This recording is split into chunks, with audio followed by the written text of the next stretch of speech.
que se les ha asignado. Cuando termine la función, el personal les ayudará a salir de la sala de la forma más segura. Se realizará desde las filas más cercanas a la puerta a las más alejadas.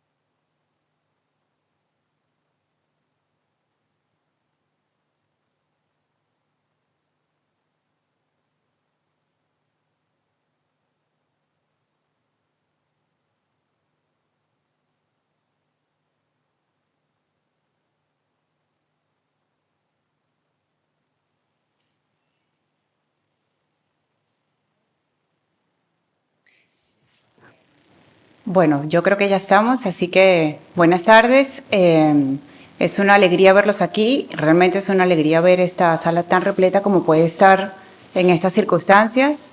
Mi nombre es Giselle Echeverry y soy la comisaria del área pensamiento de este centro cultural que apuesta por un espacio en el que pensar en voz alta para interpelarnos en el diálogo a través de un programa que tiene su propio tempo en el calendario y que aborda temas que nos invitan a una reflexión individual y colectiva. Les cuento un poco esta propuesta de calendario de pensamiento durante este primer semestre del año. Iniciamos 2022 hablando sobre los nuevos comienzos, desde las artes, cómo estas elaboran y reflejan los comienzos y por tanto los finales, y en general qué significa comenzar y cómo se empieza.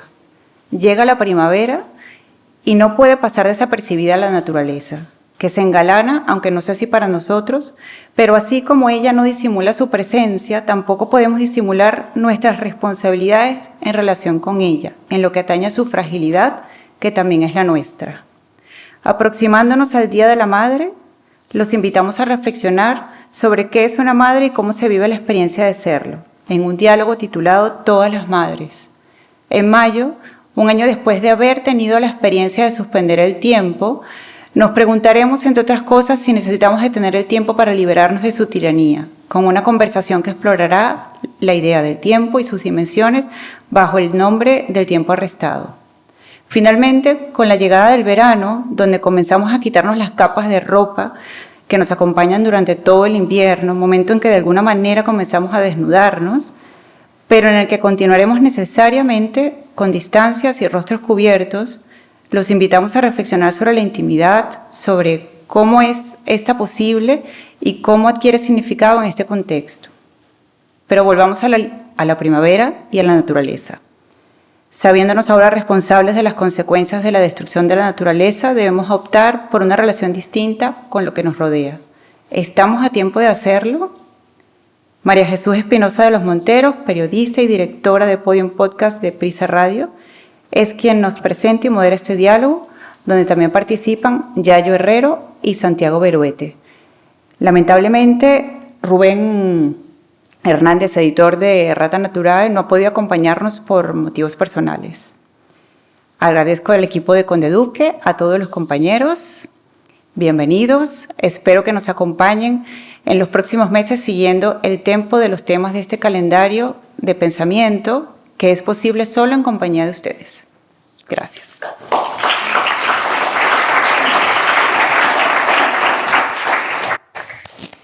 ¿Qué tal? Buenas tardes a todos y gracias también por estar aquí. Tal y como proponía el programa de estas jornadas, yo creo que no cabe duda de que la naturaleza es ese escenario acogedor e inhóspito al mismo tiempo que admiramos como paisaje, pero que modificamos por negocio.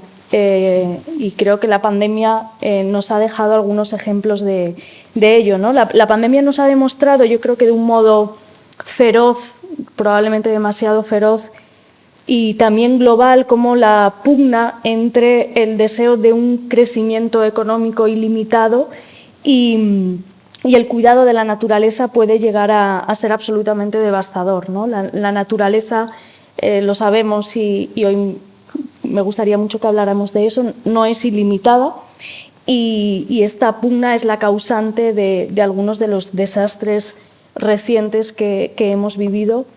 Pero también creo yo de una preocupación especial y de un consenso. Yo creo que por eso estamos aquí. Vamos a salir de aquí mejores personas. No, bueno, no lo sé si salimos mejores personas, pero desde luego sí me encantaría que saliéramos habiendo pensado sobre determinadas cosas y me encantaría, igual porque soy una optimista por naturaleza, pero realmente por naturaleza, de verdad pensar que hay cosas que se pueden hacer y que no está todo perdido. Igual no, vais a tener, por cierto, la parte final de la charla va a ser para vosotros, así que todas las preguntas que os vaya suscitando la charla estaremos encantados de escucharla. Yayo Herrero es antropóloga, educadora social e ingeniera técnica agrícola. Es además coautora de más de 20 libros, casi nada, relacionados con la ecología social y muchísimos artículos en prensa dedicados a este asunto. También colaboradora de radio en programas como A Vivir o Carne Cruda. Bienvenida, Yayo. Muchas gracias. Y Santiago Beruete es licenciado en antropología. También estamos entre dos antropólogos, doctor en filosofía, y me encanta esto de jardinósofo vocacional. De hecho, tiene un libro maravilloso publicado, Jardinosofía, otros libros, una historia filosófica de los jardines, y acaba de no sé si lo has publicado ya, si ya está en las librerías. Este libro, que luego hablaremos un poquito de él, Aprendívoros, el cultivo de la curiosidad, publicados todos en Turner, ¿verdad? En editorial Turner, así que bienvenido también. Gracias. Muchas gracias. Bueno, la primera cuestión de la que me gustaría hablar es también una que abordaba el programa, y yo creo que es un poco el lema de este encuentro, y es cómo miramos ahora una naturaleza que sin duda es, lo decía antes Giselle, cada vez más frágil, que nos confronta, yo creo que como nunca había hecho, yo creo que eso sí que lo hemos visto en la pandemia, con nuestra propia fragilidad. Nunca habíamos visto de un modo tan claro el espejo que es la naturaleza realmente, ¿no? ¿Cómo podemos pensarla y cómo nos damos cuenta de en qué momento formamos parte de ella y cuándo estamos realmente explotándola excesivamente? No sé, ¿Yayo? Bueno, yo creo que la naturaleza siempre ha sido un espejo en el que nos contemplamos, ¿no? Y hace mucho tiempo que la naturaleza nos daba indicios de que las cosas no iban bien, ¿no? La emergencia climática se ha ido agravando con el paso del tiempo, y esto que estamos viviendo ahora no es más que el último episodio de esa emergencia climática que hemos incubado durante mucho tiempo.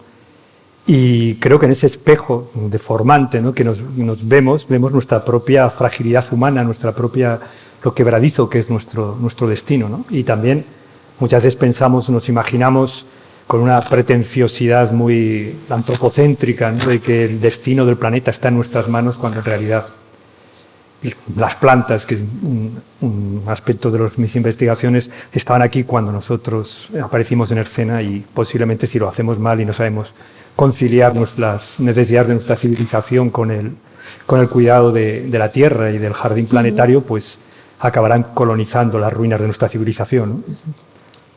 Sí, yo un poco en la misma línea y al hilo de la pregunta que lanzabas sobre el tema de la fragilidad, yo provengo y he participado mucho tiempo, participo en el movimiento ecologista, y recuerdo en el pasado haber dicho un montón de veces: hay que salvar el planeta o hay que cuidar el planeta, que es un craso error, ¿no?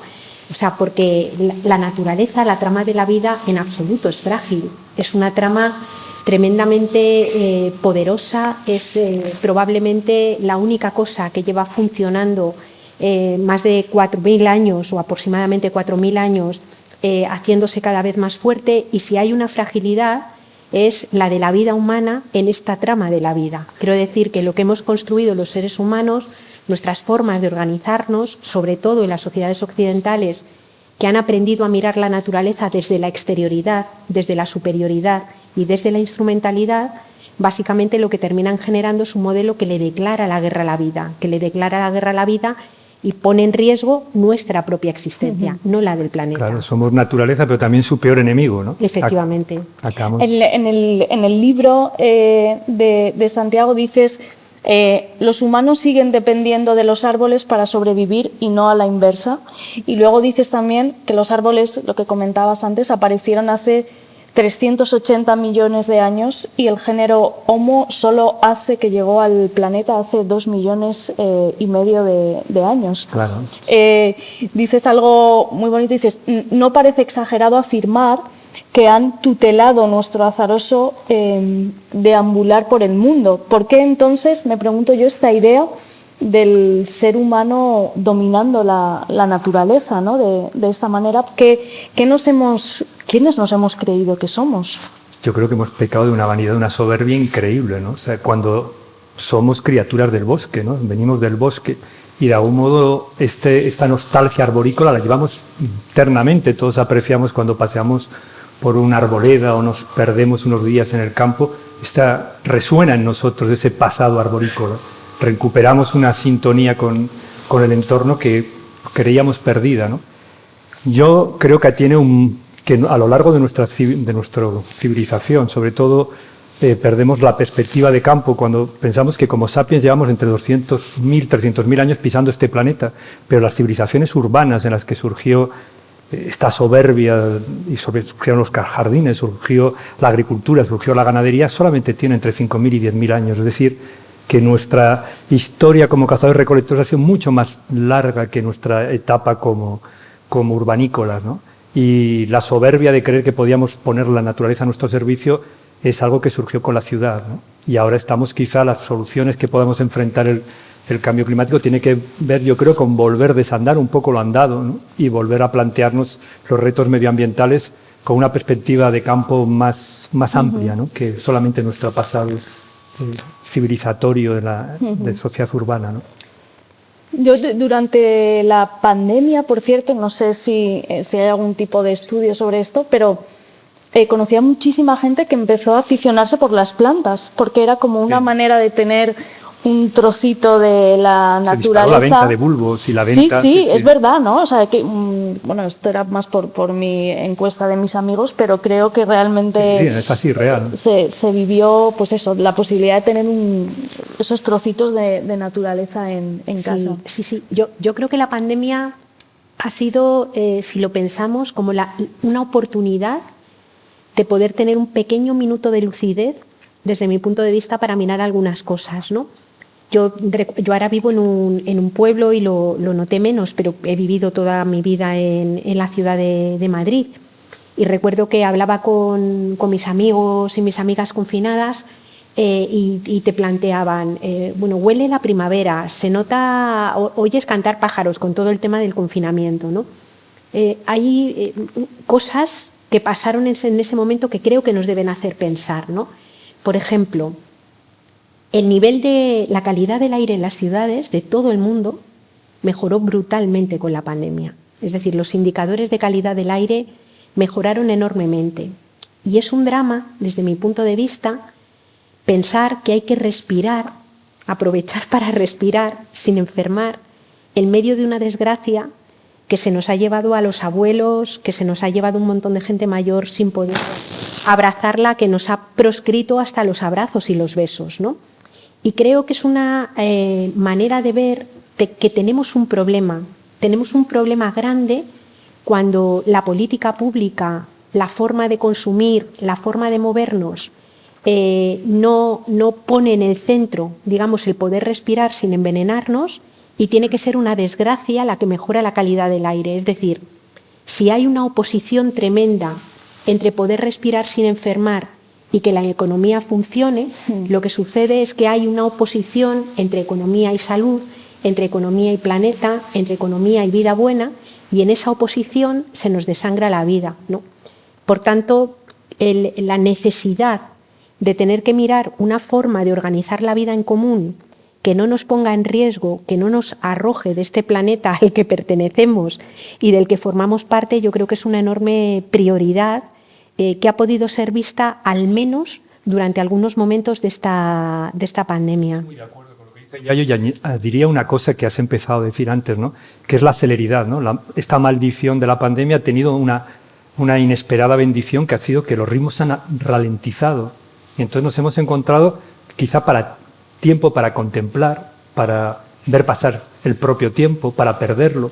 Hemos echado de menos cosas que no dábamos valor, pero que lo tienen mucho en nuestras vidas, que son verdaderas fuentes de gozo. Y entonces la pandemia también ha sido una gran lección, ¿no? Un poco de humildad, si queréis, una cura de humildad.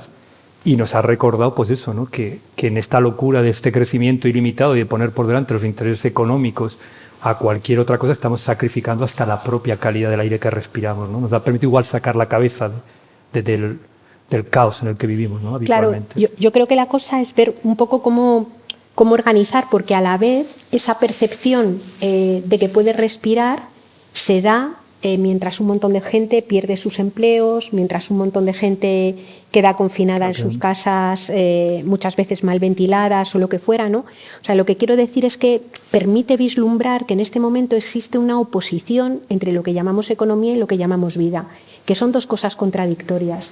Y que en esa oposición terrible lo que va sucediendo es que se va degradando las condiciones materiales en las que vivimos, que a su vez ponen trabas a que la economía pueda seguir funcionando, y es una especie de espiral que efectivamente no pone en riesgo la vida, no pone en riesgo el planeta, ni las plantas, ni los hongos, ni las bacterias, ni esa trama de la que formamos parte, sino que nos pone en riesgo a nosotras mismas. Creo que es una mirada muy propia de las sociedades occidentales. No nos olvidemos que todavía hay muchos pueblos originarios, muchas cosmovisiones y otras culturas con una visión muy biocéntrica, donde te sientes parte de la naturaleza.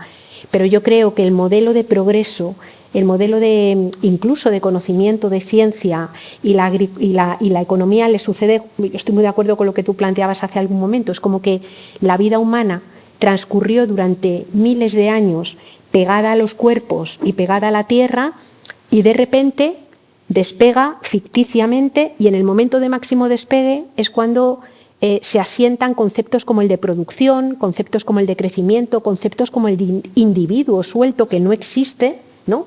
Que conforman una manera determinada de mirar el mundo y actuar en él, y ahora lo que necesitamos es un aterrizaje forzoso en la tierra y en los cuerpos otra vez, ¿no? Claro, y estamos ahí en ese debate que no se acaba de arreglar nunca, ¿no? Entre cómo conciliamos, pues lo que dices, ¿no? El mandamiento del capitalismo de maximizar los beneficios con el desarrollo sostenible, con cómo hacemos, pues eso, ¿no? Restringir el consumo, pero al mismo tiempo per cápita, pero al mismo tiempo el deseo de dar al consumidor lo que pide, entre este tipo de contradicciones, ¿no? Las que está sujeta nuestra sociedad y que no encontramos la vía de conciliarlo, ¿no? Desde mi punto de vista, tenemos que hacer un replanteamiento de tipo ético, filosófico, moral, ¿no? Pero estas palabras suenan muy fuertes, ¿no? Entonces nos cargamos de contradicciones, inventamos cosas como un desarrollo sostenible que es casi un oxímoron, un eufemismo, ¿no? No encontramos la vía. Pero también hay quizá la política, ¿no? Tendría que los políticos, que ahora están a otras cositas, pero en principio tendrían que hacer algo por esto, ¿no? También ha sucedido que el movimiento ecologista o los partidos verdes, que son tan votados en otras partes del mundo, yo creo que en España no lo han sido suficientes, y no sé, ya yo en este sentido, ¿por qué también en este caso la naturaleza, el trabajo por un cambio climático se ha ideologizado tanto también, ¿no? Es imposible, por supuesto, que la derecha en algún momento, o el centro derecha, no digamos ya la extrema derecha, pueda estar interesado en cambiar esto, ¿no? El caso de la oposición entre estos tuits que se intercambiaron Greta Thunberg y Trump, que es como dos mundos, dos generaciones distintas, y no sé si a lo mejor por ahí también, ¿no? Por una generación muy, muy joven puede venir parte de la solución. A ver, yo creo que mucho de lo que pasa, o sea, somos sociedades, las sociedades occidentales, que hemos perdido mucho la sensación de codependencia. Es decir, una persona, por ejemplo, que estudia en una facultad de ciencias económicas puede tener a lo mejor a lo largo de su formación universitaria a veces una asignatura cuatrimestral y a veces optativa que se llama Economía de los Recursos Naturales, de tal manera que puede salir titulado de la facultad pensando que la naturaleza es un subconjunto dentro de la ciencia económica y no más bien la economía un pequeño conjunto dentro de la naturaleza. Y esto que digo de la economía sucede con prácticamente todos los ámbitos de conocimiento, ¿no?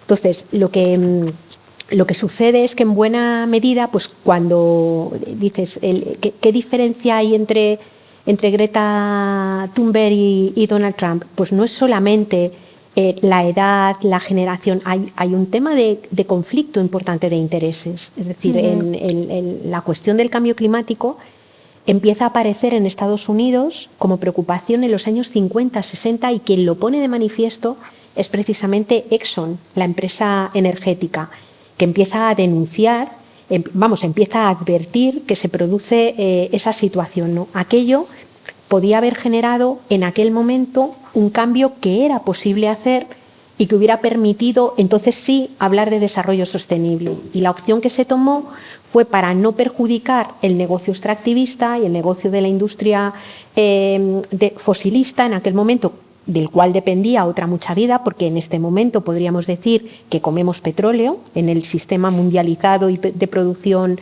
del capitalismo en esta dimensión además mundializada, ¿no?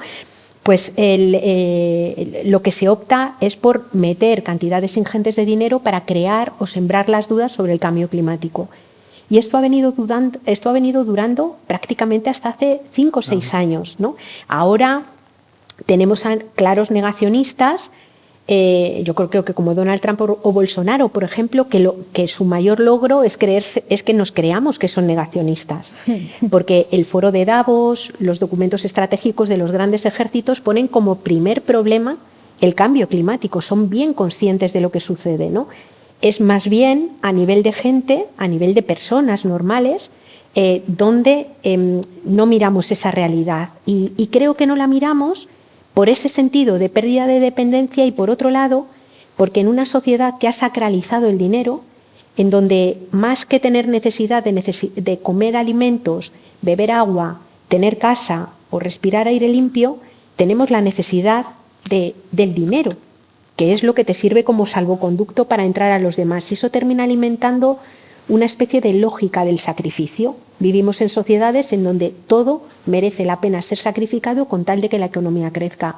Y cuando digo es todo, sí, condiciones laborales, naturaleza, formas de vida, relaciones, todo merece la pena ser sacrificado. Y ahí es donde creo que tenemos, que es una especie de fundamentalismo religioso que creo que debemos... sí, al hilo de esto me estaba recordando y me parece que continúa, ¿no? Lo que estás diciendo es las fases por las que una persona pasa cuando le dan la noticia, el diagnóstico de que tiene una enfermedad terminal o que va a tener una pérdida irreparable, que fueron descritas por Elizabeth Kubler-Ross, ¿no? Y como tanatóloga, como una enfermera que se ocupó de los tratamientos agonizantes que todos conocemos, ¿no? Esta de negación de los hechos, después ira, rabia, negociación con la realidad, depresión y aceptación. Este espectro de fases o de estados de conciencia por los cuales pasa una persona que está en trance de morir, está en una situación límite, casi se puede establecer un paralelismo con las reacciones que tienen las personas ante la emergencia climática y los líderes sobre todo y las sombrías predicciones que hay respecto a lo que puede las consecuencias de esta emergencia climática, desde los negacionistas que decías tipo Bolsonaro o Trump hasta la gente que es tecno-optimista, tecnosolucionistas, que creen que la geoingeniería o otras, claro. Sí. Y después, pues todos estos, ¿no? que ahondan en otras posibilidades, desde de crecimiento hasta la conciencia de un colapso climático, ¿no? Pero creo que este paralelismo, ¿no? Con la vida individual y la vida colectiva es muy importante tenerlo. Y después me ha gustado mucho y estoy muy de acuerdo con que educamos a la gente en que no sea consciente de la dependencia. La arrogancia que decíamos antes, que decía María Jesús, nace ahí, cuando desde los chicos en las escuelas la autonomía personal se entiende como algo desconectado del entorno, cuando en realidad la autonomía personal es la gestión de la dependencia.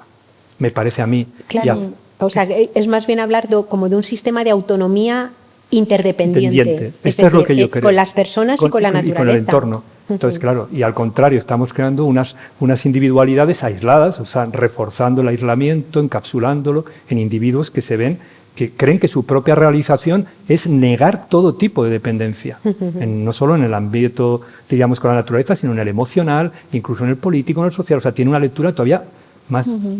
Entonces, bueno, quedamos atomizados, ¿no? Y es muy difícil vertebrar un discurso que nos una, ¿no? Porque solamente aceptando que somos dependientes estamos dispuestos a arrimar el hombro unos con otros. Claro, y eso crea además toda una sensación de...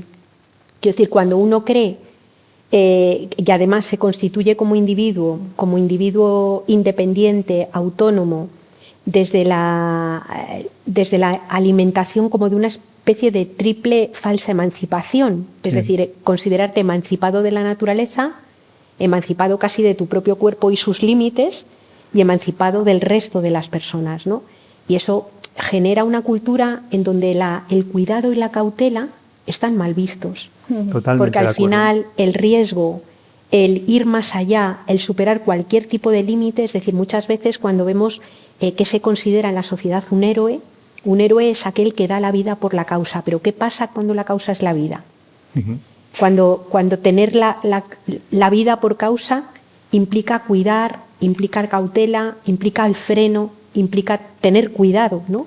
No tenemos un panteón de héroes de este tipo, y esto es fundamental, porque esos serían los modelos para un tipo de cambio social, ¿no? De una nueva narrativa para contrarrestar ese... Claro, todas estas mujeres, por ejemplo, defensoras de la tierra que ves bueno, las ves mucho en América Latina o en África, pero por ejemplo, estas defensoras de la tierra que se han articulado en una plataforma, la plataforma Mina Pino Touronón, que se ha creado pegada a Santiago de Compostela para parar una mina de cobre que quería ser reabierta y que se iba a llevar por delante pues la posibilidad de vivir allí, pues toda esa gente más anónima, es decir, no es la gente que corre un riesgo, no es la gente que supera un límite, pero es la gente que se articula pues para sostener y defender la vida, ¿no? Efectivamente, estaría muy bien hacer un panteón con ellas, ¿no? De heroínas o héroes del cuidado, ¿no? Sí, sí.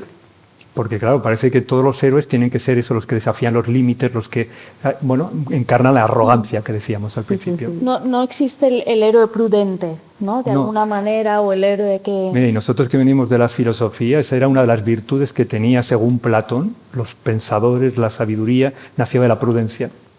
No. Creo que brilla por su ausencia, es una de las virtudes más escondidas de nuestros políticos. Sí. Quería volver porque habéis hablado de la educación y también... Santiago, en tu libro dices que en el nuevo libro, que tenéis que comprarlo, lógicamente, Aprendívoros, el cultivo de la curiosidad, dices en el libro que los problemas más acuciantes de nuestra época, desde la emergencia climática hasta la automatización del trabajo, pasando por la imparable desigualdad y la manipulación tecnológica de las conciencias, conducen a la escuela. Dices que tras las crisis ecológicas, institucionales, éticas y económicas se encubre la crisis educativa, ¿no?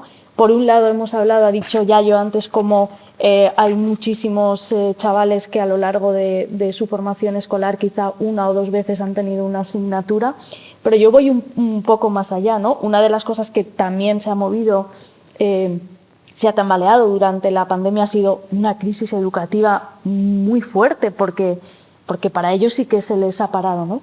Absolutamente la vida en ese sentido.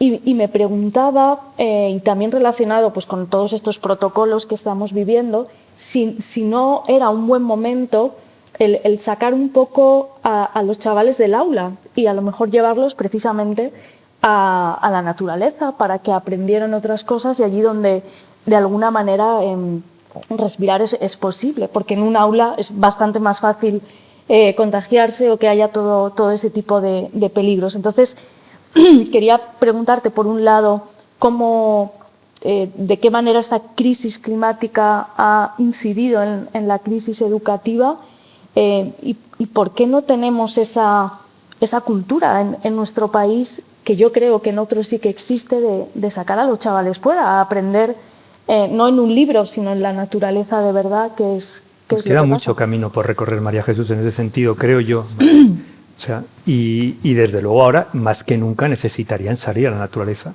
Yo doy clases en un instituto y en la medida de lo posible intento sacarlos a un pequeño jardín que tenemos y dar las clases ahí.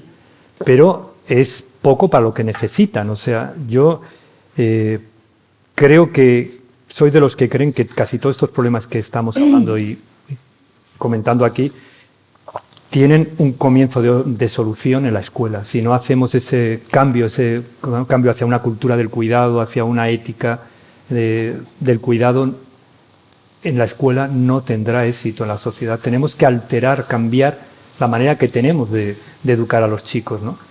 Y sin embargo, el discurso oficial, el discurso dominante no hace más que reforzar las derivas de los adultos, ¿no? Yo la impresión que tengo, ¿no?, antes que has hablado de Greta Thunberg, ¿no?, pues es que los chicos tienen la sensación de que hemos hipotecado su futuro, ¿no?, y que a ellos les va a tocar pagar la deuda climática que no son, bueno, que han dejado sus mayores, ¿no? Y esta especie de rabia o de malestar creo que puede ser un buen carburante para el activismo, ¿no? Veo que hay cada vez más conciencia en este sentido entre la gente joven, ¿no? Y esto me gusta, a mí me parece que es optimista, ¿no?, en ese sentido, ¿no? Pero que nace, como pasó también en nuestra generación, de la rabia, ¿no? De la rabia de decir, bueno, y ahora estos que se creen, ¿no? Ahora estos, ¿no? Nosotros estamos metiéndoles en una serie de limitaciones cuando ellos no han sido los causantes, ¿no?, muchas veces, ¿no?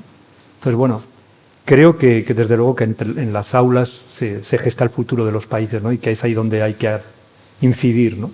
Y cuando digo las aulas no me refiero solamente a la educación formal, sino creo que hay que ir hacia una cultura de la educación general, ¿no? Que los políticos que antes nombrabas, María Jesús, sean educadores, sean jardineros y no tanto, pues eso, líderes de la arrogancia, ¿no? Sí, yo estoy muy de acuerdo. O sea, hace unos años hicimos un trabajo desde Ecologistas en Acción, que es la organización de la que yo soy activista desde hace mucho tiempo en el área de educación. Y hicimos un trabajo que se llamaba El currículum oculto antiecológico de los libros de texto, ¿no? Muy bueno. Cogimos libros de texto de sexto de primaria y de primero de bachillerato de todas las asignaturas y de un repertorio grande de editoriales. Y bueno, por hacerlo corto, la conclusión un poco que sacamos fue que probablemente seamos una de las únicas generaciones y culturas que están educando a las personas más pequeñas en contra de su propia supervivencia. Es muy duro decirlo, pero es así, ¿no?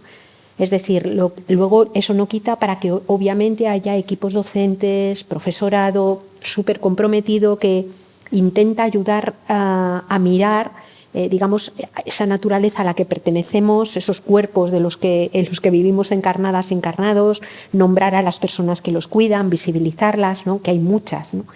Pero lo que nos encontrábamos es que a veces la educación es concebida en su parte estructural como un mecanismo que reproduce, como un mecanismo que forma personas para formar parte de la máquina productiva, ¿no? Es muy significativo para mí que los jóvenes de Fridays for Future hayan tenido que salir de la escuela y hacer huelga en sus clases para poder expresar y sacar adelante todo el movimiento, ¿no? Y yo estoy muy de acuerdo con lo que estás planteando. O sea, yo creo que ahora mismo hay una generación de la que es un orgullo sentirse retaguardia. Sí. Porque es de la que es un orgullo sentirse retaguardia, o sea, porque mientras que las generaciones nuestras hemos pasado, o sea, nos hemos quedado en esa fase de la negación y en una especie de infantilización de decir no me cuentes desgracias que no quiero saberlas, tenemos a gente más pequeña que nuestros hijos e hijas que salen a la calle y dicen no, dinos la verdad, mira lo que hay, no dejes de mirar para otro lado porque lo que está en riesgo es la vida, ya hay cosas que vamos a tener que asumir y necesitamos adaptarnos con velocidad, ¿no? Y yo creo que esto es un aprendizaje muy grande que tenemos que hacer de las personas más jóvenes. A mí me da un montón de rabia cuando se les criminalizaba tanto con que si no se ponían la mascarilla, que si se daban algún que otro beso. Digo, ya hay que tener morro generacional para estar dejando el mundo que les estamos dejando y dejándoles el marrón que tienen por delante y encima echarles la culpa de la COVID, ¿no? O sea, me parecía que era tremendo. Sí, no eran ciegos ellos, era esta hipocresía de sus adultos, creo yo. Hemos hablado un poco de cómo incide este aceleracionismo, creo que lo has dicho en algún momento, pero es este movimiento también y la tecnología que claramente yo creo que tiene que ver mucho en esta decadencia de nuestra naturaleza. Hay un libro muy interesante de James Bradley que se llama La nueva edad oscura, no sé si lo habéis leído, Tecnología y fin de futuro, y hay una cosa que dice ahí, dice, la crisis climática es también una crisis de conocimiento, y pone un ejemplo muy claro, porque asocia, yo creo que magistralmente, el deshielo del permafrost con la imposibilidad de entender civilizaciones anteriores de las regiones del Ártico que hicieron frente a otros cambios climáticos. O sea, la crisis climática es también una crisis de conocimiento, y si no podemos recopilar y procesar datos sobre el mundo, ¿cómo vamos a poder predecirlo de alguna manera si tenemos todo ese conocimiento, ¿no? Claro, es que así empieza el libro, que es fantástico, yo también me gustó mucho, pero también nos olvidamos que, claro, que no es la primera vez que la especie humana se enfrenta a un desafío ecológico. De hecho, bueno, muchas evidencias de los antropólogos hablan de que creemos que la revolución neolítica en realidad fue más una solución a un problema medioambiental que un salto civilizatorio, ¿no? Que fue la solución que encontraron los cazadores-recolectores que ya habían depredado los recursos cinegéticos y silvestres del entorno, y para sostener poblaciones tan grandes acabaron desarrollando la agricultura y la ganadería, ¿no? Y de ahí surgió una floreciente sociedad urbana, el Estado, pero también pues, la acumulación de excedentes agropecuarios, la desigualdad, la explotación del ser humano por el ser humano. Incluso nuestro origen como especie tiene que ver hace 22 millones de años, cuando hubo un cambio climático y se abrió la brecha del Rif, y los primates que vivían en las selvas africanas tuvieron que adaptarse a un nuevo panorama, que era la sabana semiárida, y ahí empezaron a adquirir la marcha bípeda, ¿no? O sea, es decir, la historia de la humanidad ha sido la historia de enfrentarse a los cambios climáticos, a los desafíos ecológicos, y en cada uno de esos saltos hemos desarrollado, en uno fue el bipedismo, en otro hemos podido desarrollar la civilización urbana, y ahora veremos si este experimento que hace la naturaleza con los sapiens pues nos acaba en un ecocidio o acaba en una nueva era de civilización o de inteligencia ecológica, ¿no? Ahí estamos, ¿no? No tengo muy claro todavía. Sí. Pero en cualquier caso, el tema tecnológico yo creo que merece, o sea, me parece muy oportuno que lo saques, porque yo creo que merece mucho la pena darle una vuelta, ¿no? Sobre todo porque tú lo mencionaste antes, ¿no? Cuando hablabas de estas respuestas a veces tecnoutópicas, que vienen a plantear que la solución a los problemas que tenemos son soluciones estrictamente tecnológicas, sí, ¿no? Desde mi punto de vista, la tecnología es una condición necesaria. Tengamos en cuenta que el arado es una tecnología, que las formas de cultivar son tecnologías, pero no es condición suficiente. Es decir, tenemos problemas, tú lo señalabas antes, éticos, políticos y de todo tipo, ¿no? Y a mí me parece un riesgo el mensaje constante de no te preocupes, consume igual, tira igual, que ya se inventará algo que resuelva las cosas, ¿no? Muy peligroso. Claro, es muy peligroso, porque además la tecnología en los últimos siglos, sobre todo, no en los últimos siglos, en los últimos decenios, ha provocado un problema, yo creo que es grande, ¿no? Y es que se ha ido alejando cada vez más los lugares donde se actúa y los lugares en donde se viven las consecuencias, los lugares en donde se toman las decisiones y donde se viven las consecuencias. O sea, tú puedes... esto lo contaba muy bien Gunther Anders, el filósofo, en la relación que tuvo epistolar con el piloto que llevó el Enola Gay, que tiró la bomba atómica sobre Hiroshima, ¿no? Lo que decía Gunther Anders es que después de haber hablado con el piloto era incapaz de asumir moralmente, de asumir responsablemente las consecuencias de lo que había sucedido, porque él decía, Gunther Anders, había un salto brutal, él lo llamaba desnivel prometeico, entre la trivialidad de tirar de una palanca y las consecuencias monstruosas del acto, ¿no? Es decir, anteriormente, si tú, pues en la Primera Guerra Mundial, para matar a alguien en una trinchera había una bayoneta, tú tenías que atravesar un cuerpo, veías la sangre, sufrías, pasabas miedo, tenías esfuerzo, pero en la cultura de drones la trivialidad del botón frente a las consecuencias monstruosas hace que se desmantelen algunos de los mecanismos que como humanidad hemos desarrollado para poder tener comportamiento moral, que es la capacidad de anticipar las consecuencias del acto, ¿no? Entonces, necesitamos en ese salto de cultura ecológica tener un salto también en conciencia moral, es decir, que yo creo que es fundamental. O sea, la crisis ecológica, que es una crisis social y es una crisis económica, es un problema humanitario, claro, va a poner a prueba sobre todo la moral de la humanidad en el siglo XXI, ¿no? Y ahí tenemos importantes retos y, por tanto, necesidad de tener muchos espacios para poder hablar de ello, creo yo. Sí, yo estoy muy de acuerdo con lo que dices y además pienso eso, ¿no? Que las tecnologías han introducido como una ruptura en la empatía natural, ¿no? De los seres humanos. Es decir, tú puedes tocar un teclado, puedes manejar una palanca, tener unas consecuencias terroríficas, pero ya hay como un salto, un vacío, ¿no? Donde no se da la empatía natural del ser humano, la compasión, se desvanece, ¿no? Por eso yo creo que las herramientas tecnológicas no pueden ser la solución a los problemas que nos ha creado la propia tecnología, ¿no? Necesitamos una conciencia crítica, ¿no? Para manejar estas herramientas, porque si no acabaremos siendo herramientas de nuestras herramientas, ¿no? Todo este asunto yo creo que de alguna manera claramente nos desborda, es así.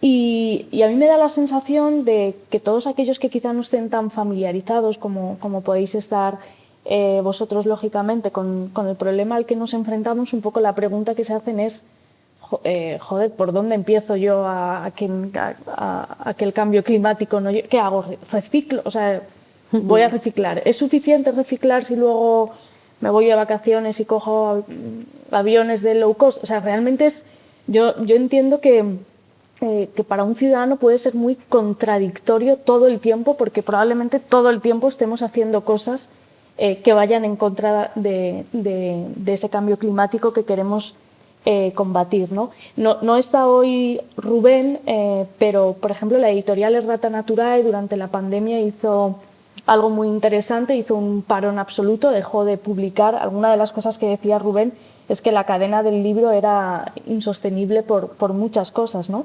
E implantaron una serie de medidas cuando acabó la pandemia que tenían que ver con semana laboral de 4 días, aumento salarial como gratificación por una movilidad urbana más sostenible, fabricación de libros papel 100% reciclado, ecodiseño de libros, autoproducción de energía, creación de nuevas redes de apoyo. A mí me gustó mucho su manifiesto, que no sé si lo habéis leído, pero es muy interesante, porque era un hecho en sí, estaban haciendo algo. Entonces, no sé cómo, y ya también os lo pregunto por mí, ¿cómo puedo hacer para que constantemente las decisiones que tome no estén contradiciéndome a mí misma y al fin objetivo que queremos, que es combatir el cambio climático? Claro, yo desde luego creo que alinear acciones y convicciones es lo más sensato, ¿no? Pero claro, es la tarea más dura. Claro, es muy fácil perorar, pero es muy difícil después ir ajustándote. Entonces, yo creo que este es el camino, es, diríamos, para mí, el de bajar a la realidad, a tener conciencia de lo que, cobrar conciencia y al mismo tiempo ir haciendo un esfuerzo realista, de realismo sucio, de autocuestionamiento de lo que uno hace, porque todos vivimos un montón de contradicciones. Yo hoy mismo yo he venido en un avión desde Ibiza, ¿no? Y venía pensando, decir, bueno, vengo a hablar aquí de la naturaleza y he dejado un rastro, una huella ecológica que da grima, ¿no? O sea, es decir, debería haber cogido un barco y haberme venido. O sea, todo esto es, yo creo que dentro de no mucho tiempo llegaremos a eso, es decir, que será impresentable ante uno mismo poder decir, bueno, yo no puedo mirarme al espejo, hablar de esto y al mismo tiempo, yo qué sé, dejar una huella de carbono de esta envergadura, ¿no? Esto, por lo menos, la coherencia de vida creo que es esencial, ¿no? Y esto es un camino que apunta hacia lo ético, que decías tú, ¿no? Hacia lo moral, lo ético, hacer una revolución también en este sentido, no solo quedarse creo que esto es lo más importante. Y también ser consciente de las contradicciones, ¿no? Atreverse a mirar las contradicciones, que es una cosa que giramos la cabeza, ¿no? Yo el primero. Sí. Las contradicciones y la propia realidad, ¿no? Es decir, que yo creo que permanece muy, muy oculta, es decir, el dónde estamos, ¿no? Esto cuando te dicen, cuando lo trabajamos, yo trabajo educativamente estas cosas desde hace tiempo, cuando lo trabajamos el planteamiento hace años era esto no se le puede contar a la gente. ¿Y qué es lo que no se le puede contar a la gente? Que en 2006 se alcanzó el pico del petróleo, que estamos en un momento de declive de petróleo en una sociedad que vive del petróleo, que no hay ni una sola fuente energética que tenga las tasas de retorno del petróleo ni que pueda sustituir lo que el petróleo ha proporcionado hasta ahora, que transitar a las energías renovables es condición necesaria de supervivencia, pero que las energías renovables no pueden, digamos, sustituir lo que hasta ahora ha proporcionado el petróleo, ¿no? Lo cual quiere decir que la humanidad globalmente, quiera o no quiera, va a vivir con menos energía, además del cambio climático, ¿no? ¿Qué más es necesario mirar? Pues que transitar a las energías renovables, que va a ser obligatorio hacerlo por el declive del petróleo, implica utilizar cobre, litio, platino, neodimio, disprosio, que son minerales también sujetos a procesos de agotamiento, que son los mismos minerales que quiere usar la industria del coche de automoción, de combustión, para fabricar el coche eléctrico, que necesita minerales, y los mismos minerales con los que se pretende digitalizar la economía y robotizarla. ¿Qué quiero decir con esto? Que cuando tú miras los datos, los puros datos, si miras lo que la industria quiere hacer con esos minerales y mira lo que queda en términos de reservas, las cuentas no salen. O salen si el beneficio es solamente para unos pocos. Nos vamos ahora y miramos, por ejemplo, lo que está pasando en nuestras fronteras y lo que vemos es que las vallas que rodean la Europa rica no dejan pasar a las personas migrantes, pero se abren y se cierran todos los días para que vengan minerales, energía, pesca, alimentos de los países de esas personas migrantes, donde ellas han sido expulsadas o por procesos extractivistas o por guerras por los recursos o por cambio climático. Lo que quiero decir es que si la valla que rodea la Europa rica no deja entrar todos esos minerales, la Europa rica no dura ni 2 meses. Porque todos, absolutamente todos los países que llamamos desarrollados y ricos son países excedentarios en recursos, deficitarios en recursos y excedentarios en residuos, ¿no? Esto es importante mirarlo.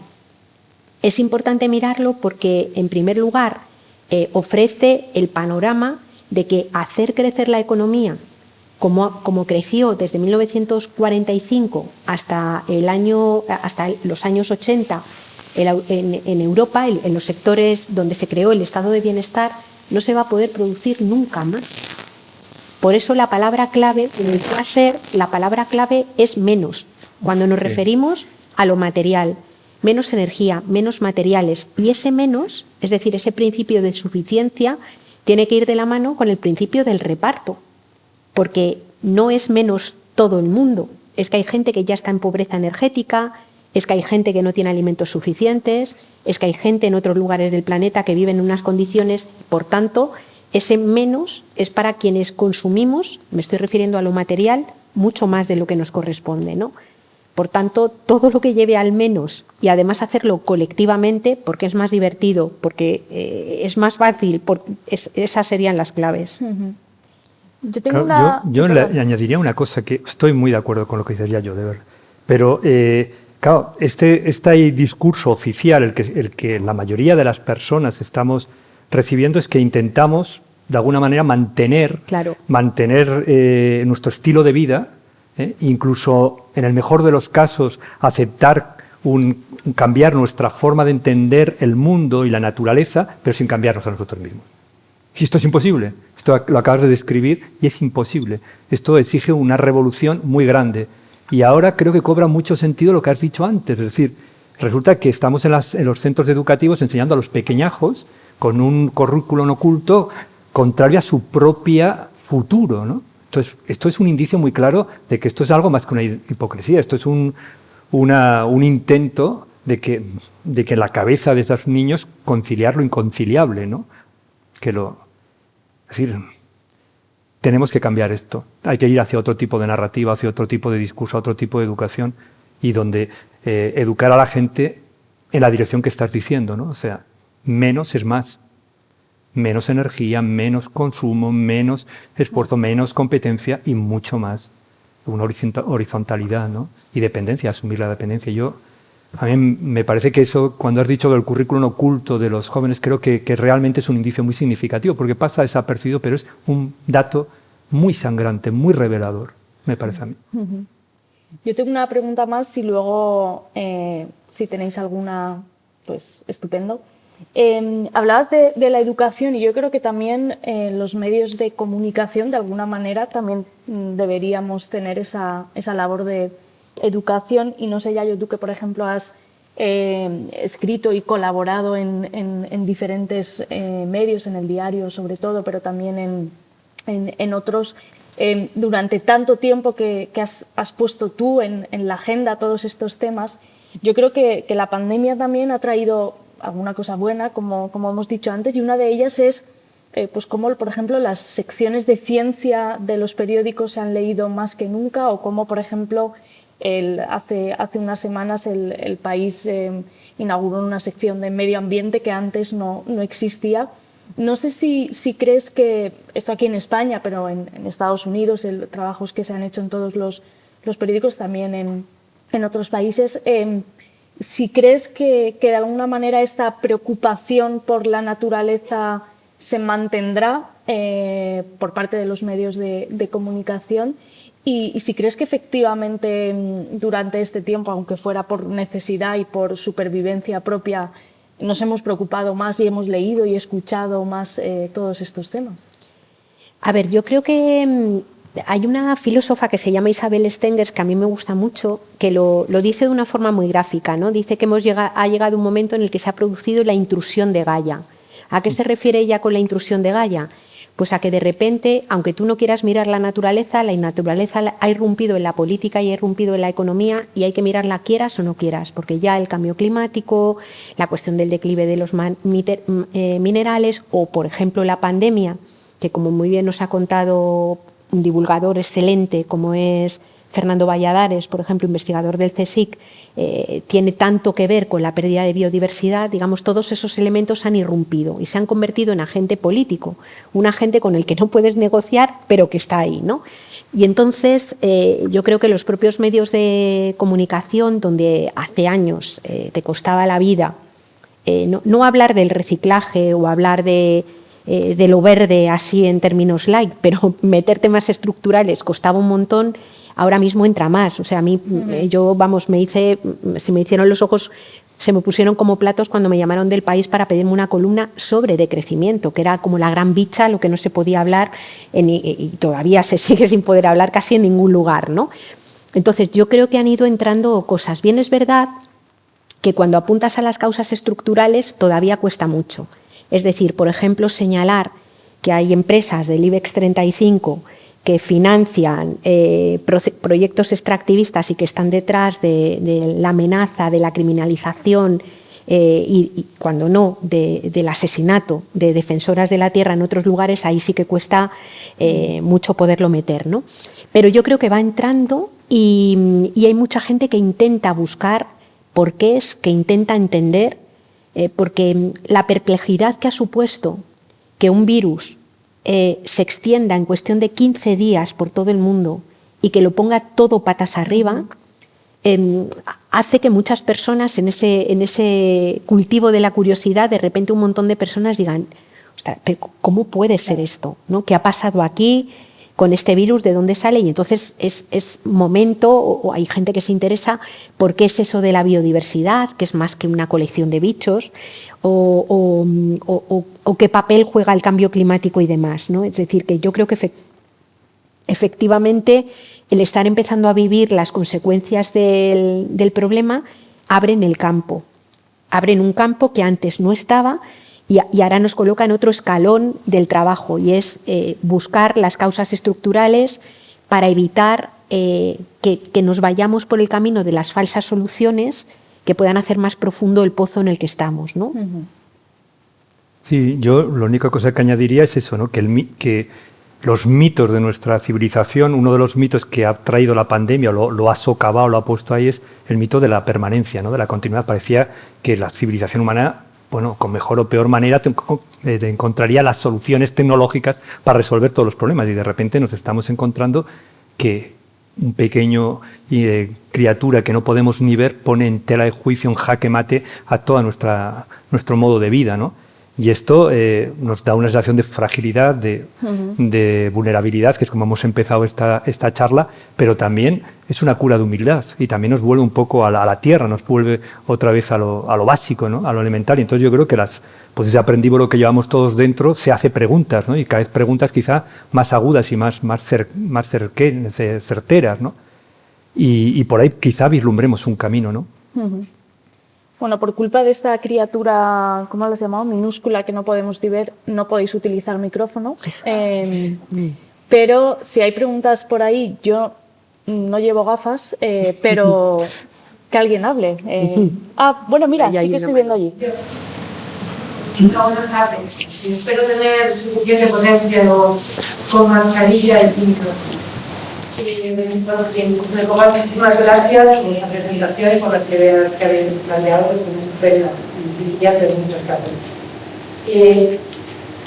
Ha surgido, al final, ya yo, en la estudié, ha surgido la idea de que el decrecionismo, que estaba sobrevolándonos a todos, sí, y bueno, pues es una cuestión que nos tenemos que plantear. Pero a mí en toda esta charla me ha faltado la partición de otro alimento, también considero que quizá es, no sé si políticamente incorrecto, por lo menos un poco pronto de plantear, pero que es fundamental en mi opinión, que es que somos 7.800 millones de personas en la superficie de la Tierra. Es que no es una cuestión de que tengamos que crecer, ni una cuestión de que asumamos un equilibrio, asumamos la naturaleza, asumamos un reparto justo. Es que el planeta no da para más. O sea, no, en mi opinión, la presión que ejercemos como individuos biológicos sobre el medio está multiplicada. Yo acabo de ver muy bien cómo se puede superar eso, porque obviamente hay unas restricciones éticas detrás, con las cuales tú no le puedes pedir a la gente ni obligar a la gente a que no se reproduzca, porque es un fin de alguna manera y es el derecho legal a ello, ¿no? Entonces, ¿cómo equilibramos eso? ¿Cómo se puede equilibrar esto? Porque al final lo que vemos, ya sé que parece un poco así, es que de repente aparece gente que quiere ir a Marte, y algunos piensan, ¿pero qué culpa tendrá un Marte? Quieren llevarnos allí para seguir haciendo presión. Entonces no sé muy bien cómo veis ese problema, y si veis que a lo mejor no es un problema, y cómo podríamos enfrentarlo, ¿no? Entre todos, obviamente. ¿Qué tipo de reflexión común tendríamos que hacer sobre eso? Es un grandísimo problema. Esa bomba demográfica es imparable. O sea, cada segundo todos los organismos, ¿no? Crece la población 80 millones al año. En el año 2005 ya había más gente viviendo en entornos urbanos que en el campo. Hay un proceso de concentración urbana imparable, ¿no? Se calcula que en 3 décadas el 70% de los terrícolas habrán convertido en urbanícolas, que 2/3 partes de los habitantes del planeta vivirán en megalópolis, urbes, con urbanizaciones, entornos urbanos en definitiva. Y no parece posible de primeras gestionar esto. Por eso el decrecimiento a mí es la única. El decrecimiento acompañado no solo del decrecimiento del consumo, de la producción, o sea, cambiar los patrones de producción y consumo, no va a haber otro remedio, sino ese es el gran relato épico al que estamos todos llamados, porque la alternativa ya sabemos cuál es. Yo quería añadir alguna cosa que no te va a solucionar nada, pero son las reflexiones que porque yo tampoco me lo he solucionado, pero son algunas reflexiones que yo creo que hay que poner ante una cosa que tú has planteado y que hay que plantearse, o sea, que es un melonazo, ¿no? Pero sí que creo que merece la pena mirar algunas cosas, ¿no? Nos dicen, y los datos nos muestran que el 12% de la población del planeta consume más del 85% del conjunto de los recursos naturales y de la presión sobre la Tierra. El 12% obviamente que vive en los países enriquecidos y además forma parte de los núcleos enriquecidos, porque dentro de los países enriquecidos hay mucha gente empobrecida, ¿no? Mientras que todo lo contrario, un 88% de la población del planeta vive con una parte pequeñísima de los recursos, ¿no?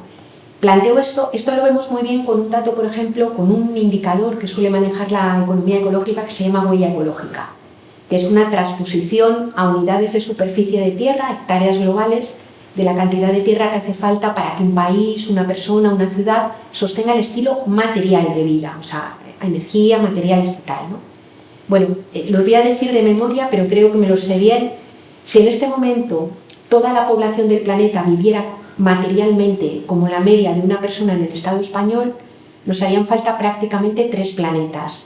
Como la media de una persona noruega, 4. Como la media de una persona danesa, 5. Como la media de una persona de Estados Unidos, 6. Y como la media de una persona de Kuwait, 12 planetas.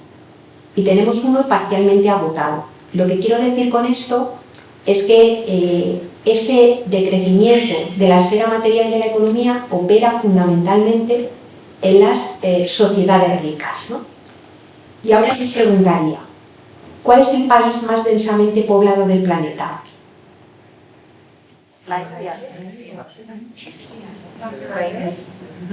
Bueno, pues China ocupa el puesto 18 y el país más densamente poblado del planeta es el Vaticano, no se reproduce mucho.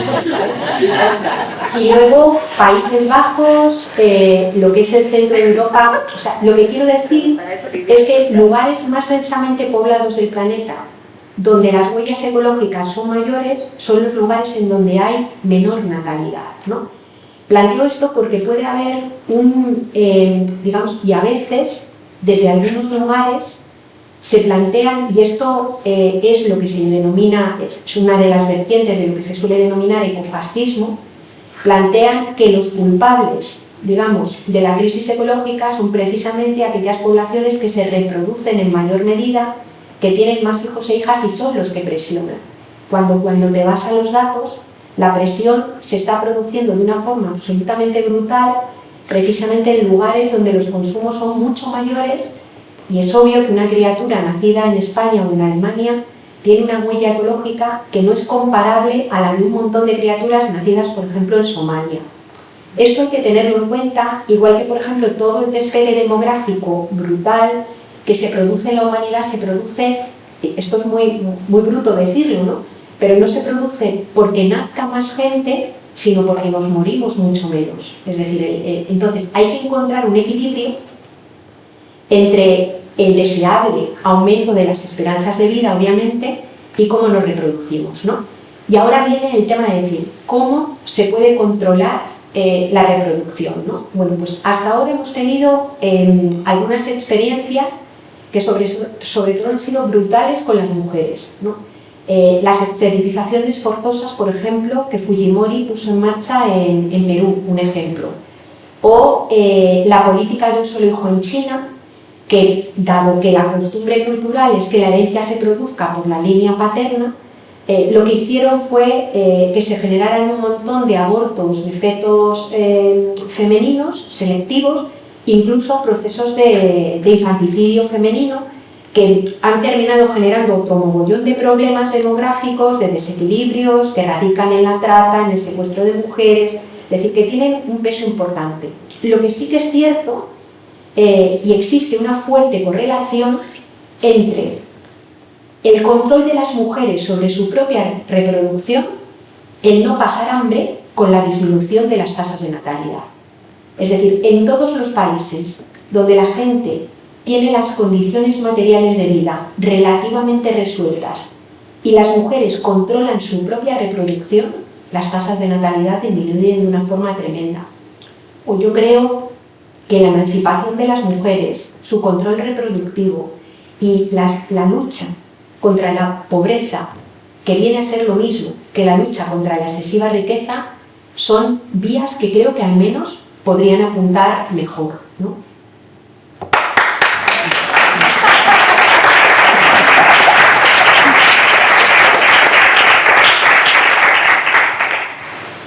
Al hilo de lo que dices, Yayo Herrero, Quisiera que nos comentaras de dónde vienen las causas estructurales que son la alianza entre el patriarcado y el capitalismo que están llevando al ecocidio y al genocidio, y cuáles son una de las soluciones que conlleva lo que es el ecofeminismo, la economía de los cuidados, la economía feminista. Quisiera que nos comentaras un poco todos esos enfoques.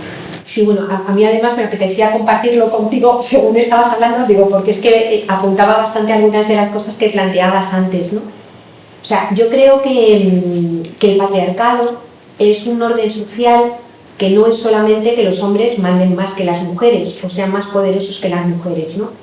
Sino que es un orden social que ha nacido precisamente, creo yo, de la desvinculación, de la supuesta desvinculación o de la desvinculación simbólica de las personas de la naturaleza, ¿no? Digamos que la cultura occidental fundamentalmente, que es una cultura que ha alimentado o ha ido construyendo esa separación entre personas y naturaleza, ha terminado creando la noción de un sujeto, decíamos antes, un sujeto supuestamente individual autónomo que se considera emancipado de su propio cuerpo, emancipado de la tierra y emancipado del resto de las personas. Claro, muy pocas personas pueden vivir materialmente como si no tuvieran cuerpo que cuidar, como si no tuvieran que ocuparse de nadie y como si no hubiera tierra.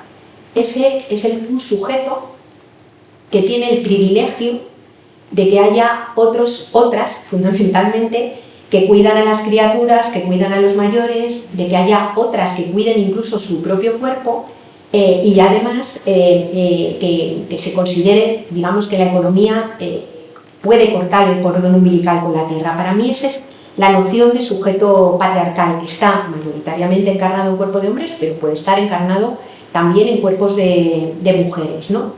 Claro, ¿qué es lo que sucede? Que nuestra economía, sobre todo, se ha constituido sobre esa falsa separación, es decir, de no necesitar la naturaleza por un lado y por otro lado creernos que la vida humana no necesita cuidados. O sea, no hay ninguna persona que pueda vivir independiente, porque al menos en la infancia, en la vejez, en la enfermedad, en las situaciones de diversidad funcional, nadie puede vivir sin cuidados. Quienes mayoritariamente los han prestado a lo largo de la historia han sido mujeres, no porque estemos mejor dotadas genéticamente para cuidar, sino porque las sociedades patriarcales lo imponen de forma no libre, ¿no?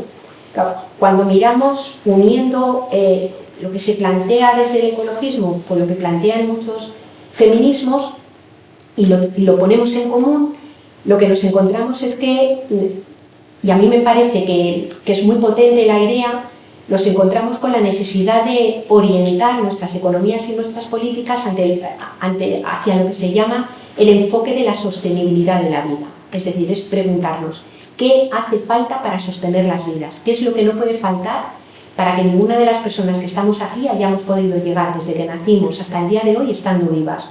Y no pueden faltar ni los cuidados ni la relación con la naturaleza y sus bienes fondo. Luego, el enfoque de la sostenibilidad de la vida nos aboca a pensar en economías, en culturas, en políticas.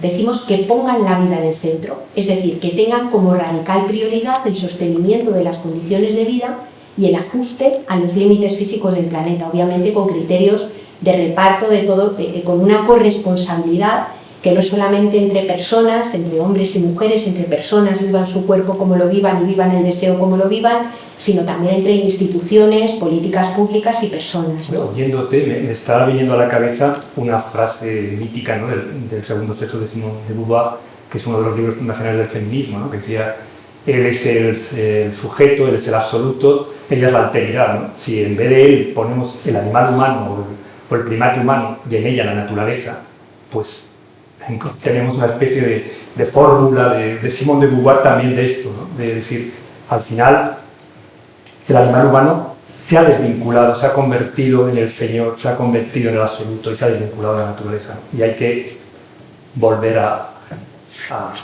romper esta separación, ¿no? Hay que refundar la alianza con la naturaleza. Es que en realidad muy pocas personas pueden vivir con el privilegio de no tener que cuidar de nadie ni sujetarse a los límites físicos de la Tierra. El problema es que nuestras políticas dominantes han convertido a ese individuo en el sujeto universal. Se han organizado como si ese fuera el sujeto universal. Algunas economistas feministas lo denominan el sujeto BBVA, blanco, burgués, varón, supuestamente autónomo y a veces muy heterosexual, ¿no? No sé si hay alguna... Sí. Quería preguntar si tenéis alguna valoración de las políticas que vienen de la Unión Europea del Pacto Verde, iniciativas como economía circular, de la baja nuestra, toda una serie de políticas, o que los fondos últimos estén sujetos a condicionalidad y criterios medioambientales. Habéis hablado de política, todo eso también está pasando, ¿no? Si tenéis alguna valoración. A ver, yo no soy un experto en eso, ¿no? Pero yo lo que diría es que no puede haber una transición hacia la sostenibilidad, hacia un futuro sostenible, si no hay, bueno, además de tecnológica y digital y ecológica, debe ser también una transición moral, ¿no? Debe ser una transición ética, debe ser una transición hasta que no... O sea, detrás de esta crisis ecológica, como he dicho antes, creo que hay una crisis ética, una crisis existencial, ¿no? Y hasta que no hagamos nuestros estos valores filosóficos, pues no vamos a de moderación, de crecimiento, de espíritu crítico también, de prudencia que ha salido antes, de sabiduría, un poco de los pueblos primigenios, ¿no? De volver a lo elemental, pues no habrá justicia climática. Entonces, creo que detrás de este discurso político, creo que, bueno, que está bien, no me parece mal, pero creo que hay que ir a más abajo, más al fondo, y quizá haya que ir pues, a cambiar el relato que reciben los niños en las escuelas, haya que ir a cambiar el panteón, es decir, la narración que necesitamos nuevos mitos, ¿no? Para una nueva era de ilustración ecológica, y esos nuevos mitos se están fraguando. Lo que nos estaba hablando Yayo es un poco de algunas imágenes, de algunas constelaciones que están catalizándose, pero nos queda mucho todavía. Y yo creo más en eso que en las grandes políticas. A ver, yo creo que ese cambio de imaginario es clave, absolutamente clave, ¿no? Y es fundamental. Y con respecto al tema de las políticas que estabas señalando, pues por ejemplo, a mí el planteamiento de la economía circular me parece un planteamiento claro. Es decir, digamos, en economía ecológica se habla mucho de la biomímesis, que es el organizar la economía imitando los propios procesos de la naturaleza, y puesto que la naturaleza, lo material en la naturaleza, se organiza en ciclos, organizar nuestra economía de tal modo que cada residuo vuelva a ser objeto de un uso posterior es absolutamente clave, además, para atender la cuestión de los límites. Bien, es verdad que más que hablar de economía circular, en mi opinión deberíamos hablar de economía espiral, porque nada es reciclable al 100%, y luego, por otro lado, para poder reciclar hace falta energía, y la energía no es reciclable, la energía es un flujo que se pierde. Pero, sin duda, las políticas de economía circular son claves, igual que la transición a las renovables, igual que la movilización, la movilidad eléctrica, pero no individual, sino en transporte público y colectivo, ¿no? ¿Dónde creo yo que está el problema o la inquietud que yo tengo, ¿no? Claro, cuando hablas de Pacto Verde o hablas, por ejemplo, de Green New Deal, la clave es si se tiene en la cabeza la cuestión o no de los límites, ¿no? El decrecimiento de la esfera material de la economía no es un programa político ni una opción ética, es un dato.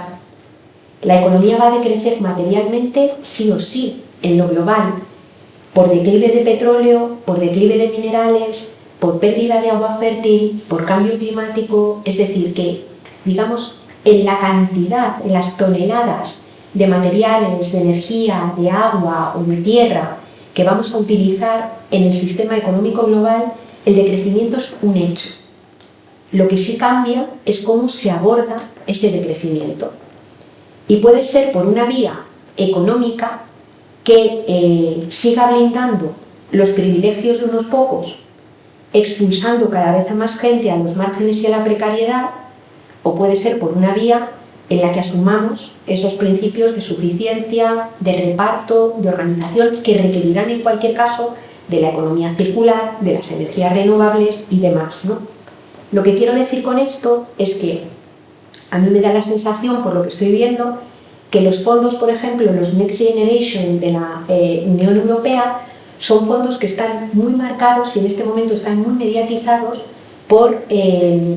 nos van a captar, digamos, las grandes empresas transnacionales. Empresas transnacionales que no nos olvidemos que no tienen como principal prioridad la satisfacción de las condiciones de vida de la gente, sino que tienen como principal prioridad ganar dinero, ¿no? Por eso, por ejemplo, se impulsa y se dice, soluciona el sector de la automoción, coche eléctrico. Pero claro, el problema que tienes es que tú cuando miras el litio que hace falta para transformar todo el parque de coches en coche eléctrico, de coches de motor de combustión en coche eléctrico, echas unas cuentas mínimas y hacen falta el doble de las reservas de litio existentes. Y hay las reservas de litio existentes y además se necesitan para hacer la transición a las renovables y con ellas se quiere digitalizar la economía también, porque hay que fabricar pantallas, ordenadores. O sea, lo que quiero decir es que cualquier propuesta de transición que hable de capitalismo verde o de transición verde y no plantee una restricción importante en el modelo de producción y por supuesto también en el modelo de reparto, es una propuesta económica que terminará, y voy a ser muy bruta diciéndolo, en puro ecofascismo. ¿Qué quiere decir? Que aquellos sectores que están blindados por el poder económico, político y militar siguen sosteniendo sus estilos de vida, mientras cada vez, dentro y fuera de nuestras fronteras, más gente se va quedando fuera. Por tanto, es importantísimo hacer esas transiciones, apostar por la economía circular, por las renovables, por la movilidad motorizada, por la agroecología, por un montón de... por una cultura centrada en el cuidado de la vida y en las condiciones de vida, ¿no? Nos va a tocar trabajar, por un lado, intentando mitigar o frenar el fin del mundo y por otro lado, mirando cómo llegamos a fin de mes. Las dos cosas a la vez. Las dos cosas a la vez vamos a tener que trabajar, ¿no? Por eso, a mí me parece que si no miramos desde la redistribución y desde los límites, corremos el riesgo de que el capitalismo verde o de las transiciones verdes se conviertan en una nueva forma de hacer crecer la churrera de los beneficios, por así decir, pero sin que le llegue a la mayor parte de la gente, 7.800 millones de personas en este momento. No sé si más o menos... Sí, estoy viendo bien. Sí, tú, perdón. Bueno, claro, tú, la que has levantado la mano. ¿La de suerte de rayas? Sí, yo. Vale, ¿qué? Respecto a lo que estabais comentando de la extracción de minerales, o sea, actualmente, por ejemplo, en México hay mucha lucha contra empresas extractivistas y claro, o sea, no es una solución, ni muchísimo menos, porque, o sea, según cuando estuve ahí me estoy informando, gran parte también del problema es que al extraer y separar la piedra, digamos, del mineral, se utilizan muchos químicos que van al agua, en fin, y muchos más problemas, ¿no? Y están haciendo gente con deformidades y, en fin, un problema. Y aparte de eso, yo me preguntaba, hablando de la naturaleza, ¿qué impacto tiene? Porque estos minerales llevan en la tierra pues muchísimos años. ¿Y qué sucede cuando, no sé si sabéis, a nivel natural del ecosistema también cuando se están extrayendo esos minerales? No sé, esa era una... No se sabe. No sé, estamos viendo, bueno, pues esa economía extractiva que en general capitaliza los beneficios hacia una minoría y esto no es más que otro de los múltiples ejemplos de las desigualdades, de los desequilibrios que vamos generando, ¿no? A mí me preocupa, pues al hilo de lo que decía Yayo y lo que estás diciendo tú, pues eso, ¿no? Que al final el modelo de economía circular, el modelo de capitalismo verde, sea una mutación de lo mismo, ¿no? De una forma de seguir maximizando los beneficios del capitalismo para intentar seguir con nuestro modelo de vida un poco más antes de que atravesemos ya el umbral de un calentamiento irreversible, ¿no? Entonces esta idea bueno, tenemos que tener conciencia de los límites, conciencia de que nos estamos acercando al borde de un precipicio y al mismo tiempo tenemos que alinear nuestra vida o sea, ser coherentes, ¿no? Intentar llevar con coherencia nuestra vida, pues es el único margen de acción que tenemos, ¿no? O sea, y creo que presionar en nuestro entorno. Yo creo que que la gran revolución empieza por lo mismo. Yo creo que es así, o sea, empieza de cerca, empieza... Entonces, lo que vemos, ese ejemplo que has puesto de México, yo hace poco estuve, bueno, antes de la pandemia estuve en México también, y bueno, volví escandalizado de los... O sea, cosas que aquí ya tenemos una cierta conciencia y una cierta presión y se frenan en otros países, en México, en Perú, en muchísimos otros lugares, te encuentras a la población desvalida, está totalmente expuesta, porque normalmente después se traduce en un efecto sobre la población local terrible, ¿no? De contaminación, de vertidos tóxicos, de familias en partos, etcétera, etcétera, etcétera, ¿no? El desánimo es muy grande, pero creo que también es esta historia, ¿no?, que estamos viendo, ¿no? Por una parte, el discurso medioambiental, la conciencia de la biosfera medioambiental es también una marca de estatus, ¿no? Eso me preocupa, ¿no? Es una marca de estatus de una gente como nosotros que estamos aquí. ¿Vale? Entonces, ¿cómo extender esto? Esto a mí me preocupa, ¿no? Porque cuando me ha tocado ir pues, a sitios donde es gente que no tiene ya una formación, pues los ves muy, muy expuestos, no hay una... Sí, a mí, por ejemplo, me gusta mucho cómo en América Latina hay unas movilizaciones, una organización contra el extractivismo y en general contra la destrucción de la naturaleza muy fuerte, ¿no? Por personas, comunidades campesinas y comunidades indígenas que jamás se denominarían a sí mismas ecologistas.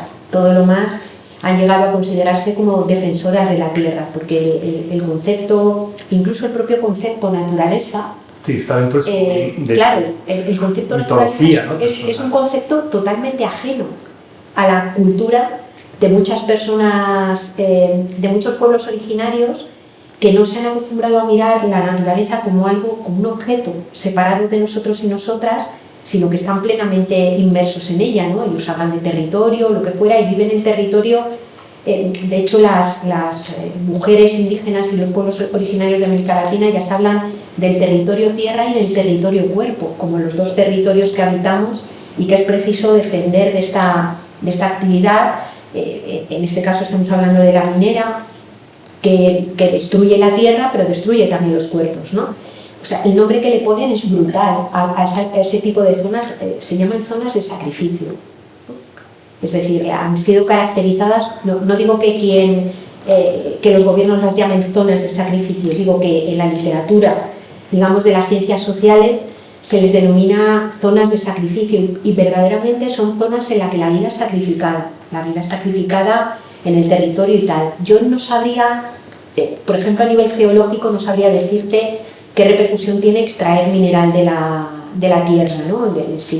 Si puede producir, yo qué sé, depresiones en el territorio. Lo que sí que tengo claro es que el extractivismo en muchos lugares, entre otras cosas, lo que hace es destruir suelo fértil, y el suelo es un recurso no renovable. Es decir, esta capita así que pisamos de tierra es un ecosistema absolutamente brutal, integrado por bacterias, por hongos, por seres vivos, lombrices, que es el que posibilita que se puedan producir alimentos. Entonces, la destrucción de tierra fértil es la destrucción de otro bien no renovable. Un centímetro de suelo vivo tarda un montón de tiempo en generarse, y eso es, o sea, valorar el suelo es tremendamente importante, más en un momento de cambio climático. Yo tengo una amiga que es profe, que todos los años cuando llega al instituto les pone a su alumnado, les hace hacer un ejercicio y les dice: de aquí a pasado mañana que tenemos clase, haced una lista con todo lo que pisáis. Ella es profe en Madrid, ¿no? Y la lista que todo el tiempo le plantean es parqué, plaqueta, cemento, suelo, madera. Es decir, hay parte de su alumnado que en 2 días no ha pisado suelo vivo en ningún momento. En ningún momento, ¿no? Entonces, esa desconexión y esa desvinculación es absolutamente fundamental, y esa es la que no... En México, por ejemplo, la movilización contra el extractivismo es brutal, al igual que en Perú, en Chile, en Colombia, en Ecuador. Es decir, hay muchos pueblos resistiendo contra el extractivismo, ¿no? Y el extractivismo no solo el mineral. Por ejemplo, las dietas vegetarianas y veganas en el mundo han tenido un apoyo importante, un alimento, por ejemplo, que ha cobrado una fuerza impresionante es el aguacate. Y en este momento hay superficies inmensas de monocultivo de aguacate en Chile o en México que están desplazando otros cultivos, lo que la gente come normalmente, o por ejemplo el aumento de quinoa para nuestras propias dietas, que se lo ha quitado a la gente de allá, ¿no? Entonces, ese elemento conecta con lo que tú estabas señalando, que me parece que es clave, que es cómo a veces convertimos el ecologismo, voy a ser un poco coloquial diciéndolo, ¿no? Se convierte en una especie de pijo progresismo que solamente puede pagar o solamente interesa a las personas que pueden ir a una tienda ecológica y pagar 1 kilo de tomates a 5 euros. No, es que lo que necesitamos son espacios donde todas las personas puedan comer una alimentación orgánica, porque la forma de producir sea la orgánica, porque hay una apuesta fuerte por la agroecología que además puede mitigar el proceso de abandono de los pueblos en nuestros territorios, generar un tejido rural vivo y generar puestos de trabajo en el campo de gente que quiere trabajar en la agricultura, ¿no? Entonces, el convertir, sacar eso, digamos, de élites, que no estoy totalmente de acuerdo contigo de lo que planteabas, y extenderlo al conjunto de la gente es una mezcla, creo yo, de pedagogía social, de sensibilización, de movimientos sociales y de política pública, como tú decías, que tiene responsabilidades ante ello, ¿no? Pues muchísimas gracias por... Es que hemos cumplido 90 minutos exactos, ¿no? O sea, con el reloj. Muchísimas gracias a todos por estar aquí y os quiero recordar que el próximo 15 de abril la nueva sesión Todas las Madres estará dedicada a la maternidad. Estarán Tatisha Aguirre, Brenda Navarro y Carolina del Horno, y moderará e introducirá los temas Michelle Rocher Rodríguez. Tenéis toda la info en la web y os esperamos, porque yo también vendré de oyentes en la siguiente, y gracias por todo. Muchas gracias.